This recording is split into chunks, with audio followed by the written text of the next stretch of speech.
Professor Porzeron,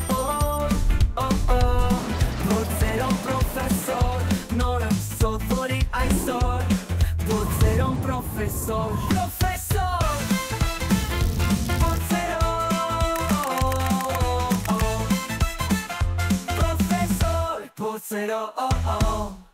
Բարև իմ անսահման հետաքրքրասեր ընկերներ, ես Փորձերոնն եմ, ձեզ զարմացնող պրոֆեսոր Փորձերոնը։ Իսկ գիտեք, որ մի պարզ հարցը կարող է մի ամբողջ աշխարհի դուր բացել։ Ուրեմն պատրաստվեք, Փորձերոնի հետ ճամփորդությունը սկսված է։ Professor Porzeron. Բարև պրոֆեսոր, ես Արամն եմ։ Բարև Արամ։ Կարող եք ասել, որոնք են աշխարհի ամենամեծ ջրվեժները։ Իհարկե կարող եմ։ Երեխաներ, դուք գիտեք, որ աշխարհի ամենաբարձր եւ ջրառատ ջրվեժների դասակարգման հիմնական չափանիշներն են բարձրությունը, ջրի հոսքի ծավալը, թափվող ջրի շարունակականությունը եւ երկրաբանական կառուցվածքը։ Սա ջրվեժներ ձևավորվում են գետաբաժանման վայրերում, որտեղ գետը թափվում է ժայռից։ Անխել ջրվեժը օրինակ գտնվում է Վենեսուելայում, Բոլիվար նահանգում, տեղակայված է Կանամյա ազգային պարկում, որտեղ կան ինչպես տրոպիկական անտառներ, այնպես էլ սավանաներ եւ տեպուիններ, բարձր հարթ սեղանաձև լեռներ։ Պարկն ընդգրկված է ՅՈՒՆԵՍԿՕ-ի համաշխարհային ժառանգության ցանկում։ Անխել ջրվեժի բարձրությունը 979 մետր է, անընդմեջ անկման բարձրությունը 807 մետր։ Սա աշխարհի ամենաբարձր ջրվեժն է եւ թափվում է Աույան Տեպուի սարահարթից։ Աշխարհին հայտնի է դարձել 1933-ին, շնորհիվ օդաչու Ջեյմս Էնջելի, որի անունով էլ հետագայում կոչվել է այս ջրվեժը։ Անխել ջրվեժը սկիզբ է առնում Չուրուն գետի մի ճյուղից։ Ջրի ծավալը կախված է սեզոնից։ Հորդառատ անձրևների ժամանակ հոսքը մեծանում է, 4 սեզոններին բնականաբար նոսրանում։ Բարձրության պատճառով ջուրը հաճախ գոլորշիանում է կամ ցրվում քամու պատճառով։ Տարածքը հարուստ է բացառիկ կենսաբազմազանությամբ։ Այստեղ հանդիպում են բազմաթիվ էնդեմիկ տեսակներ։ Անխել ջրվեժը Վենեսուելայի ազգային խորհրդանիշն է։ Ջրի հոսքը վերից վար տևում է մոտ 14 վայրկյան։ Ջրվեժին հասնելը չափազանց բարդ է։ Նախ ինքնաթիռով պետք է հասնել Կանամյա ազգային պարկ, այնուհետև նավակով կամ ուղղաթիռով մոտենալ ջրվեժին։ Անցնենք առաջ։ Տուգելա ջրվեժը։ Այն գտնվում է հարավային Աֆրիկայում։ Թափվում է Դրագենսբերգ լեռներից։ Բարձրությունը 948 մետր է։ Գտնվում է Ռոյալ Նաթալ ազգային պարկում։ Տուգելա ջրվեժը բաղկացած է 5 կասկադներից։ Ջրվեժն առավել ջրառատ է ամառային անձրևների սեզոնին, իսկ չոր եղանակին գրեթե ցամաքում է, պատկերացնում եք։ Տուգելա գետը սկսվում է Մոն Օսորս լեռան գագաթից։ Հաջորդը Տրես Հերմանաս ջրվեժն է։ Դրա անունը թարգմանաբար նշանակում է 3 քույրեր։ Գտնվում է Պերուի կենտրոնական մասում, Օտիշի ազգային պարկում, որը հատուկ պահպանվող տարածք է։ Այն համարվում է ամազոնյան կենսագոտու մաս։ Ընդհանուր բարձրությունը մոտ 914 մետր է։ Ջրվեժը կազմված է 3 տարբեր բարձրության մակարդակներից, այսինքն ջուրը 3 հատվածով հոսում է ցած, բարձրադիր ժայռերի վրայով։ Հոսելից ջուրը հավաքվում է բնական ավազաններում, ապա նորից շարունակում իր անկումը։ Այս կառուցվածքի պատճառով այն ստացել է 3 քույրեր անունը։ Սկիզբ է առնում 1 վայրից, սակայն թափվում է 3 տարբեր հուներով։ Տարածքը հարուստ է կենսաբազմազանությամբ։ Այստեղ բնակվում են հազվագյուտ թռչուններ, կենդանիներ, թունավոր գորտեր, ինչպես նաև կան բույսերի էնդեմիկ տեսակներ։ Ջրվեժի ջուրը գոյանում է լեռնային աղբյուրներից, որոնք էլ իրենց հերթին գոյություն ունեն արևադարձային անձրևների շնորհիվ։ Ջրվեժը գտնվում է խիտ եւ դժվար անցանելի արևադարձային անտառում, ինչի պատճառով էլ այն ոչ տուրիստական վայր է համարվում։ Այն առավել հայտնի է գիտնականների եւ քարտեզագիրների շրջանում, որպես աշխարհի 3-րդ ամենաբարձր ջրվեժը։ Հաջորդը մեզ մոտ Ինգա ջրվեժն է, որն ըստ էության խոշոր հոսքերի համակարգ է, գտնվում է Կոնգոյի հանրապետությունում, Կոնգո գետի վրա։ Այն ջրի ամենամեծ ծավալ ունեցող ջրվեժն է աշխարհում։ Դրա բարձրությունը ընդամենը 96 մետր է, լայնությունը մոտ 1 կիլոմետր կախված սեզոնից։ Ջրվեժը հայտնի է ոչ այնքան իր տեսարժանությամբ, որքան էներգետիկ նշանակությամբ։ Ինգա ջրվեժի ջրերը օգտագործվում են հիդրոէլեկտրակայաններում, մասնավորապես Ինգա 1 եւ Ինգա 2 կայաններում։ Ապագայում նախատեսվում է կառուցել աշխարհի ամենախոշոր հիդրոէլեկտրակայանը։ Նախագիծը կոչվում է Grand Inga Project։ Հաջորդը Վիկտորիա ջրվեժն է։ Այն գտնվում է Աֆրիկայում, Զամբիայի եւ Զիմբաբվեի սահմանին, Զամբեզի գետի վրա։ Բարձրությունը մոտ 108 մետր է, լայնությունը 1708 մետր։ Անգլերեն անվանումը տրվել է 1855 թվականին բրիտանացի հետազոտող Դեյվիդ Լիվինգստոնի կողմից, ի պատիվ Վիկտորիա թագուհու։ Միջին հոսքը վայրկյանում 1088 մետր խորանարդ է, Սակայն անձրևային սեզոնին կարող է հասնել 8500 մետր խորանարդի։ Ջրվեժը ձևավորվում է մեկ հսկահատվածում, հոսելով ուղղահայաց ժայռերի եզրից։ Տարածքը ներառված է ՅՈՒՆԵՍԿՕ-ի համաշխարհային ժառանգության ցանկում։ Բնությունն այստեղ արտասովոր է։ Խոնավ միկրոկլիմա, էնդեմիկ բուսատեսակներ, թռչունների եւ միջատների մեծ բազմազանություն։ Երեխաներ, անհնար է ասել, թե քանի ջրվեժ կա աշխարհում։ Ես ձեզ պատմեցի դրանցից մի քանիսի մասին։ Իսկ ինչ հետաքրքիր ջրվեժների մասին գիտեք դուք։ Գրեք ինձ այս էլեկտրոնային հասցեին։ Պրոֆեսոր Փոցերո Ողջույն սիրելի պրոֆեսոր, ես Էլվիրան եմ։ Կարող եք ասել, քանի բարբար ունի հայերենը։ Խոսելու ենք բարբարներից։ Երեխաներ, բարբար նշանակում է լեզվի խոսվածք, այսինքն որոշակի տարածքում ձևավորված լեզվային ենթահամակարգ։ Հայոց լեզուն ունի մոտ 50 բարբար, որոնք ավանդաբար բաժանվում են երկու խոշոր ճյուղի՝ արևելահայերեն բարբարներ, օրինակ Երևանի, Լորվա, Գավառի, Սյունիքի, Ղազախի, Թիֆլիսի եւ այլն, եւ արևմտահայերեն բարբարներ, օրինակ Վանի, Մուշի, Սասունի, Կիլիկիայի, Կառնու, Սեբաստիայի, Այնթապի եւ այլն։ Հրաչյա Աճարյանն իր հայտնի հայ բարբարների դասակարգման մեջ նշում է շուրջ 50 բարբարներ, որոնցից մի քանիսը ժամանակի ընթացքում դադարել են գոյություն ունենալ, իսկ որոշ բարբարներ պահպանվում են Սփյուռքում։ Հայերենի բարբարները ձևավորվել են տարբեր ժամանակներում եւ տարածաշրջաններում։ Օրինակ, ես գնում եմ տուն պարզ նախադասությունը կհնչեցնեմ տարբեր բարբարներով, որպեսզի զգաք որքան գունեղ է մեր լեզուն։ Գրական հայերենով ես գնում եմ տուն։ Լորվա բարբարով ես գնում եմ տուն։ Շամշադինի բարբարով ես քինում եմ տուն։ Ահա երեխաներ, դուք տեսաք, միևնույն միտքը կախված տարածաշրջանից հնչում է տարբեր կերպ։ Այստեղ է երևում մեր լեզվի կախարդանքը։ Ահա ներկայացնում եմ տարբեր բարբարներից ընտրված բառեր ու արտահայտություններ, որոնք ունեն տեղանքին հատուկ հմայք։ Սասունի բարբար, քիլլա, գցել, նետել։ Իսկ ինչ բարբարներ գիտես դու, Տնային առաջադրանք։ Ուղարկիր ինձ քո բարբարով հետաքրքիր տեսահարց այս էլեկտրոնային հասցեին։ Պրոֆեսոր Փոցերո Բարև պրոֆեսոր, ես Միշան եմ։ Միշա։ Ճիշտ է արդյոք, որ ցուլերը կատաղում են կարմիր գույն տեսնելով։ Իհարկե ոչ երեխաներ, ցուլերը իրականում կարմիր գույնը չեն տեսնում։ Հիմա կփոխեմ ձեր մանկական պատկերացումներն այդ մասին։ Ցուլերը եւ կովերը ունեն երկու տեսողական ընկալիչ, ի տարբերություն մարդու, որն ունի 3։ Այդ պատճառով նրանք չեն տարբերում որոշ գույներ։ Կարմիրը եւ դեղինը նրանք ընկալում են միատեսակ գորշ երանգներով։ Կանաչը եւ կապույտը որոշ չափով տարբերում են, բայց ոչ այնքան հստակ, որքան մարդը։ Այսինքն, ցուլը իրականում կարմիրը չի տեսնում, ուստի չի էլ կարող կատաղել այդ գույնից։ Հիմա կարծնեք, ուրեմն ինչու են ցուլերը հարձակվում մատադորի թիկնոցի վրա։ Պատճառն այլ է՝ շարժումը։ Ցուլը կատաղում է, որովհետև թիկնոցը շարժվում է արագ եւ սադրող ձևով։ Սա դիտարկվում է որպես սպառնալիք կամ խթան կենդանու բնազդն ակտիվացնելու համար։ Մատադորի թիկնոցը կոչվում է մուլետա։ Այն կարմիր է գեղարվեստական պատճառով։ Կարմիրը վառ գույն է, որը լավ է ընկալվում բեմի վրա։ Այսպիսով, ցուլը չի տեսնում կարմիր գույնը։ Ցուլը արձագանքում է շարժմանը, ոչ թե գույնին։ Այսքանը։ Պրոֆեսոր Փոցերո Բարև պրոֆեսոր Փոցերոն։ Ես Հակոբն եմ։ Բարև Հակոբ։ Կպատմեք առաջին հայկական մուլտֆիլմի մասին։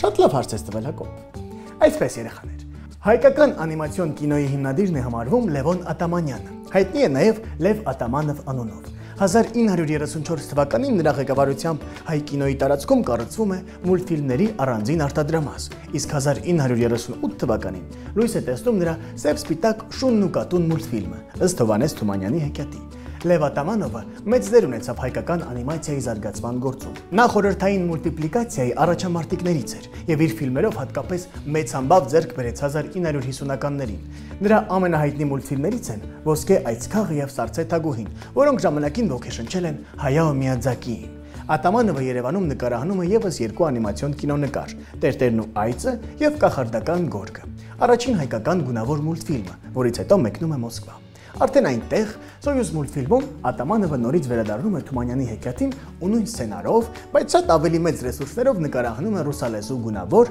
Շունն ու կատուն։ Եվս մեկ անգամ Շունն ու կատուն էկրանավորվել է 1975 թվականին, երբ հայ ֆիլմի վերաբացված մուլտիպլիկացիոն բաժնում Արմեն Միրաքյանը նկարահանեց հեքիաթի տիկնիկային տարբերակը։ Ահա երեխաներ, այսքանը։ Պրոֆեսոր Փոցերո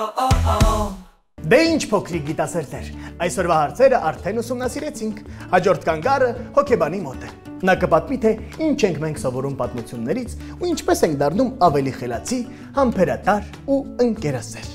Հաջորդ հարցը մեզ ուղարկել է Կարենը։ Նա պատմում է, որ վերջերս սկսել է շատ բարկանալ։ եւ ցանկանում է իրեն զսպել, բայց չգիտի թե ինչպես։ Այս հարցում մեզ կօգնի հոգեբանը։ Եկեք տեսնենք թե նա ինչ կասի։ Պրոֆեսոր Փոցերով Ողջույն սիրելի երեխաներ, այսօրվա մեր թեման զայրույթն է։ Շնորհակալ եմ այս հարցի համար, սա իսկապես շատ կարևոր եւ անկեղծ հարց է։ Եկեք մի պահ մտածենք, որն է մեր ամենահնարավոր եւ ամենահավանական ռեակցիան զայրույթի պահին։ Այո, մենք գոռում ենք, այո, մենք նետում ենք խաղալիքները, այո, մենք սկսում ենք նեղացնել մեզ համար շատ կարևոր ու թանկ մարդկանց։ Սիրելի երեխաներ, մեր հարցմանը մասնակցած երեխաներից շատերը ասացին, որ այո, իրենք էլ են ունենում այդպիսի ապրումներ եւ ցանկություններ, ինչ որ բան ջարդելու, ինչ որ բան փչացնելու, երբ որ զայրացած են։ Բայց մենք պետք է հստակ իմանանք, թե ինչ է պետք դրանք կառավարելու համար, ինչպիսի գործիքներ են մեզ անհրաժեշտ։ Հիմա կծանոթանանք մի տղայի պատմությանը, ով սովորեցրեց մեզ, թե ինչպես վարվել, երբ ներսումդ ամեն ինչ եռում է, երբ զգացմունքները անկառավարելի են։ Ծանոթացեք, սա Արմենն է, նա 11 տարեկան է։ Մի օր դպրոցում խաղի ժամանակ, երբ իր թիմը պարտվեց, նա շատ բարկացավ եւ զայրույթից գցեց իր պայուսակը ու մի կողմ գնաց։ Դասարանում լսելով, թե ինչպես են քննարկում խաղը եւ իր պարտությունը, նա ավելի բարկացավ, կոպտեց բոլորին եւ դուրս եկավ։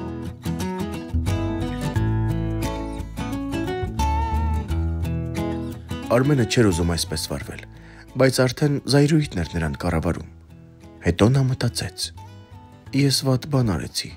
կոպտեցի իմ ընկերներին, ինձ չեն հասկանում, ես սարսափելի վատն եմ։ Սակայն Արմենը վատը չէր։ Ուղղակի չգիտեր, թե ինչ անել, երբ շատ զայրացած ես։ Մեզ համար կարևոր է, այո, արտահայտել մեր բոլոր էմոցիաները։ Կարևոր է ուրախանալ եւ արտահայտել ուրախությունը։ Կարևոր է տխրել եւ արտահայտել տխրությունը։ Կարևոր է բարկանալ եւ արտահայտել բարկությունը։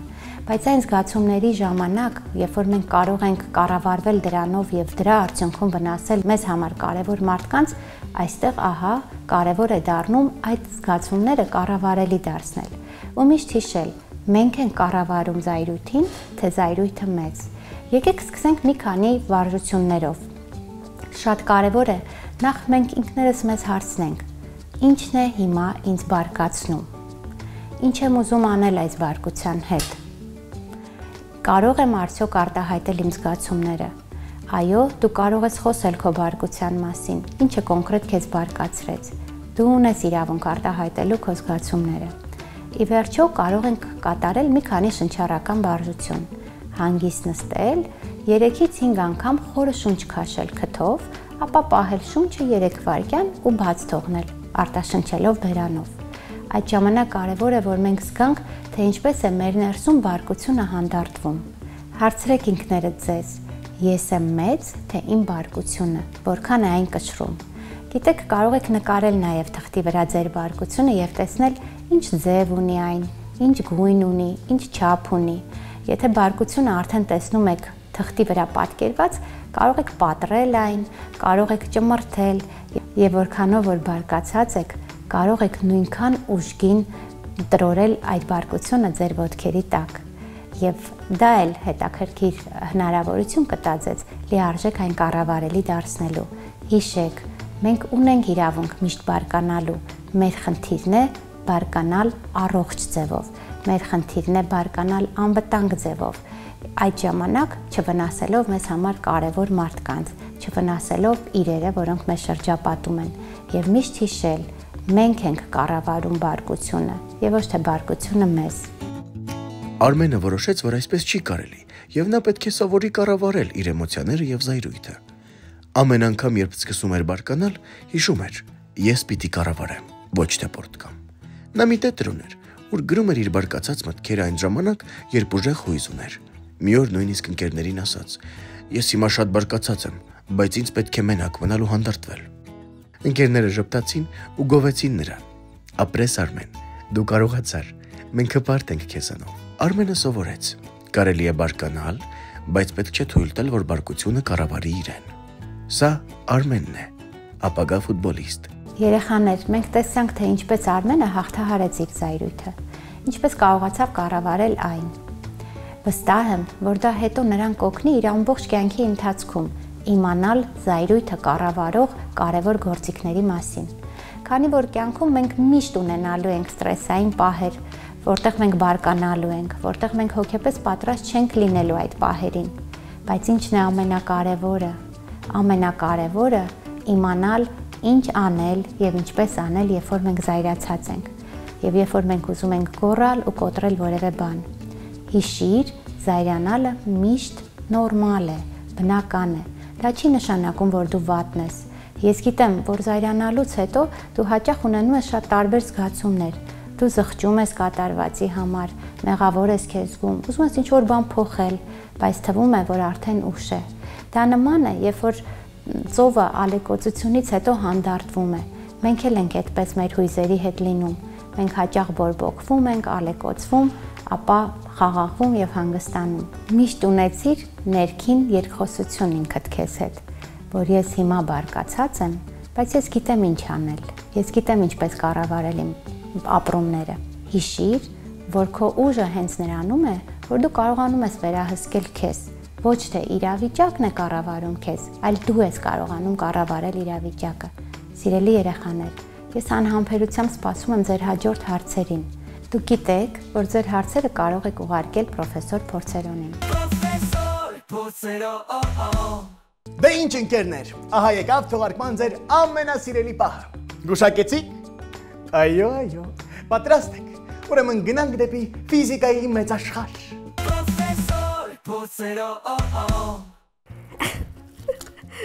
Մոտս մնացվիչ։ Իսկ ձեր կատարած այս գիտափորձերը կարող եք ուղարկել փորձեր ունի էլեկտրոնային հասցեին։ Այո։ Փորձերոն։ Ուր ուղարկել։ Փորձերոնը հավաքվում է Փորձելոն, հա, հասկացա։ Փորձերոն, հա, օքեյ։ Ողջույն սիրելի ծնողներ, ես Մարիանն եմ, Բավիկյան, բլոգեր, մամա։ Ես Մարկոշյան եմ։ Պողոսյան։ Այսօր իմ փոքրիկ օգնականի հետ շատ հետաքրքիր գիտափորձ ենք անելու։ Գիտափորձի համար մեզ ինչ է պետք։ Քացախ ու իմիջիալոց երեխային անպայման պետք է մի փոքր հեռու պահել անվտանգության կանոններից ելնելով։ Մեզ այսպես ներարկիչ է պետք, չէ՞։ Այս չենք վերցնում, այս ինչ է։ Մկրատ։ Այո, մկրատ է պետք, հետո գթալ, սոդա, փուչիկներ, զագար, գիտես զագար։ Ձեռնոցներ, մեկ անգամյա օգտագործման։ Եվ այսպիսի ռեզիներ, որ այսպես կապենք փուչիկները։ Հիմա սկսում ենք, եկեք ձեռնոցից սկսենք, մատիկները կտրենք, կօգնես ինձ։ Այո։ Ես մենակ կարամ։ Կտրի, սպասի, մի քիչ այս ներքևից կտրի, որ տարածքը մեծ լինի, այդտեղից։ Կուզես դու ձեռնոցը պահի, ես կտրեմ։ Հա? Արի, դուր։ Տենց ավելի լավ է։ Մայրիկներ ջան, անպայման կփորձեք, որովհետև շատ լավ էմոցիաներ է տալիս երեխային։ Բացվեց։ Հիմա ինչ ենք անելու։ Վերցնում ենք քացախը, ավելացնում ենք ներարկիչի մեջ ու լցնում ենք ստեղ։ Բայց արի դու այս մեկը հիմա մի արա։ Մի րոպե։ Հələ այս մատը պահի մատիկը։ Ինձ օգնի էլի։ Կասնացնես այս կլորակում։ Ես միջև պահեմ։ Հանգապտի վրա չանես։ Չէ, մանի քո վրա, դուր։ Դու զգուշեղի հանկարծ քո վրա չլինի։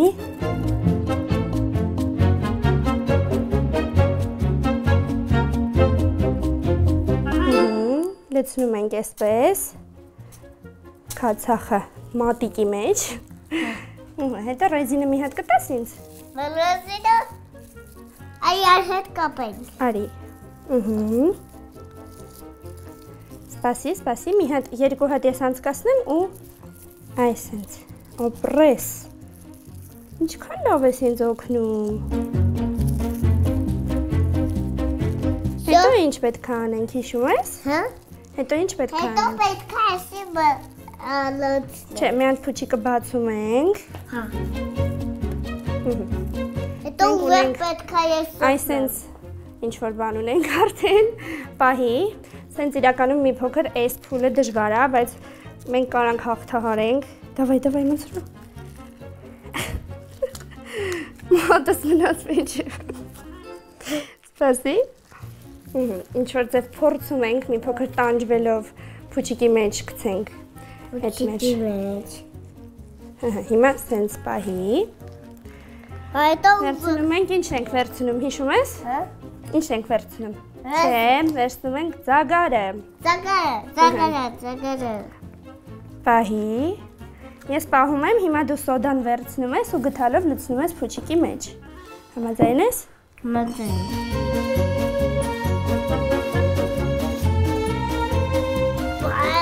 Այսինքն կապում ենք։ Այդ ռեզինը մատիկի համար էր։ Ահա, նայ, ստացվեց։ Հա։ Մի փոքր ձգում ենք։ Կապեք։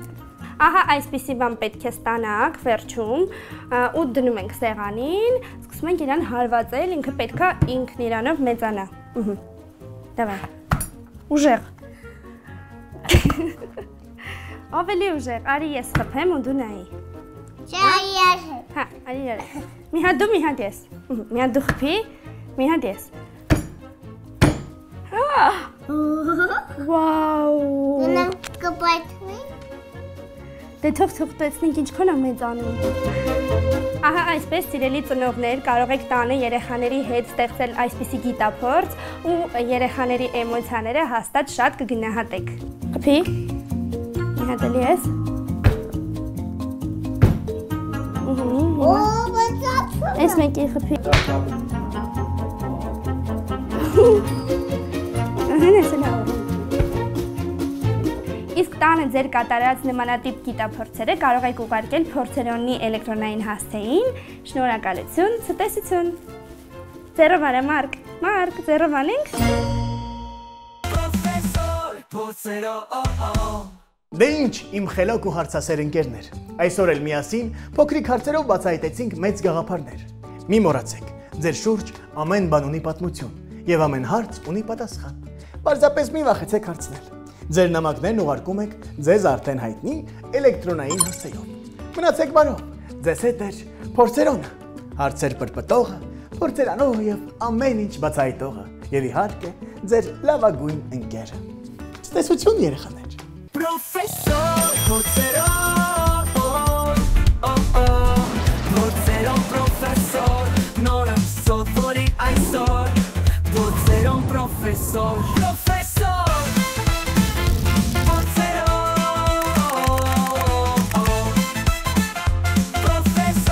Փոցերով